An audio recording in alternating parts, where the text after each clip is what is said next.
বিগত ৩ নির্বাচন কমিশন ও নির্বাচনী দায়িত্ব পালনকারী পুলিশ ও প্রশাসনিক কর্মকর্তাদের বিচার হওয়া উচিত বলে মনে করেন নির্বাচন ব্যবস্থা সংস্কার কমিশনের প্রধান ডক্টর বদিউল আলম মজুমদার। সংস্কার শেষে দ্রুত নির্বাচনী রোডম্যাপ ঘোষণার পক্ষে মধ্যে তিনি আরও বলেন, ২০০৭ সালে প্রস্তাবিত সংস্কারগুলো বাস্তবায়ন করা হলে হয়তো শেখ হাসিনাকে পালাতে হতো না। ডিবেট ফর ডেমোক্রেসি আয়োজিত ছায়া সংসদ বিতর্ক অনুষ্ঠানে আজ তিনি এসব কথা বলেন। গত ৩টি নির্বাচনে ভোটাধিকার থেকে বঞ্চিত হয়েছে মানুষ। ছাত্র জনতার অভ্যুত্থানে মানুষের স্বতঃস্ফূর্ত অংশগ্রহণের পেছনে এটি ছিল একটি বড় কারণ।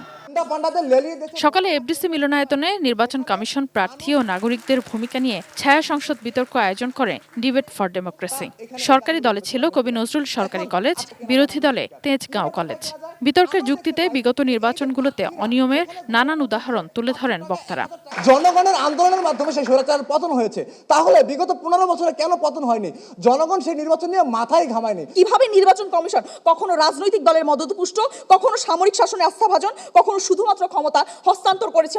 সভাপতির বক্তব্যে ডিবেট ফর ডেমোক্রেসির চেয়ারম্যান হাসান আহমেদ চৌধুরী কিরণ সরকারের প্রতি জনগণের আস্থা ধরে রাখতে নির্বাচনী রোডম্যাপ ঘোষণা সহ ১০ দফা সুপারিশ করেন। Double million offer Walton fridge কিনে পেতে পারেন ২০ লক্ষ টাকা, রয়েছে কোটি কোটি টাকার নিশ্চিত উপহার। জাতীয় নির্বাচন বিলম্বিত হলে পতিত সরকার দেশে ফিরে আসার যে সংখ্যা করা হচ্ছে, সেই সংখ্যা যাতে না থাকে, তাতে রাজনৈতিক দলগুলো, জনগণ, ছাত্র জনতা সকলে যাতে ঐক্যবদ্ধ থাকে, যাতে কোনোভাবে আর ফ্যাসিস্ট সরকার কোনোভাবে বাংলাদেশে ফিরে আসতে না পারে, সে কারণের জন্য আমি সকল মানুষের প্রতি, সকল রাজনৈতিক দলগুলোর মধ্যে আপনারা বিভেদ ভুলে গিয়ে একটা নির্বাচনমুখী আপনারা যাতে আপনাদের গণমানুষের কাছে যাবার জন্য আপনারা চেষ্টা করবেন। অনুষ্ঠানের প্রধান অতিথি নির্বাচন ব্যবস্থা সংস্কার কমিশন প্রধান ডক্টর বদিউল আলম মজুমদার বিগত ৩টি নির্বাচনে দায়িত্ব পালনকারী কমিশনগুলোকে বিচারের আওতায় আনার পক্ষে মত দেন। গত কয়েকটি নির্বাচনে যে প্রশাসন এবং আইনশৃঙ্খলা রক্ষাকারী বাহিনীর কি যে কলঙ্কজনক ভূমিকা পালন করেছে এবং কত নির্বাচনী অপরাধ করেছে, সবচেয়ে বড় অপরাধ করেছে নির্বাচন কমিশন, তাদেরকেও বিচারের আওতায় আনা উচিত। বছর শেষ হওয়ার আগেই সংস্কার প্রস্তাব পেশ করতে বদ্ধপরিকর সংস্কার কমিশন।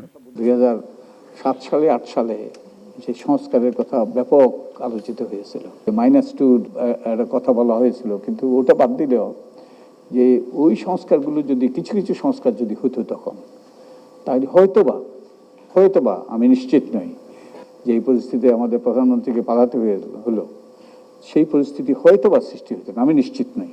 দলীয় সরকারের চাপ না থাকায় অবাধ ও সুষ্ঠু ভোট আয়োজনে বর্তমান নির্বাচন কমিশনকে চ্যালেঞ্জের মুখে পড়তে হবে না বলেও আশাবাদী সংশ্লিষ্টরা। তাদের সবচেয়ে বড় যে ঝুঁকি, যে চ্যালেঞ্জ, সেটা তো অনুপস্থিত। সাদিয়া আফরোজ, 18 নিউজ, ঢাকা।